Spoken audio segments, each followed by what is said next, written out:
السلام علیکم ورحمۃ اللہ وبرکاتہ۔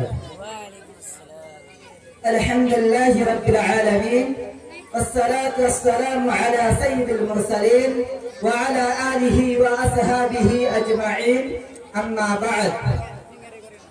آپ لوگوں کے سامنے کچھ عنوان لے کر حاضر ہوا ہوں، وہ ہے یوم آزادی۔ آج ہم اپنے ملک ہندوستان کی آزادی کا جشن منا رہے ہیں۔ آج کے دن یعنی 15 اگست کو ہی ہمارے ملک کو انگریزوں سے آزادی ملی تھی۔ آج کا دن ہندوستانی کی تاریخ کا انتہائی اہم دن ہے۔ برسوں کی جدوجہد، جان و مال کی قربانیوں، آزادی کی ضرورتوں کے بعد ہمیں آزادی کا پروانہ ملا۔ آج 15 اگست کے موقع پر پورے ہندوستان میں جشن آزادی کے تعلق سے پروگرام ہوتے ہیں اور ان میں ہندوستان کی آزادی کی تاریخ بیان کی جاتی ہے، مگر افسوس آج ہندوستان کی آزادی کی جو تاریخ بیان کی جاتی ہے اس میں سچائی اور انصاف کا خون کیا جاتا ہے۔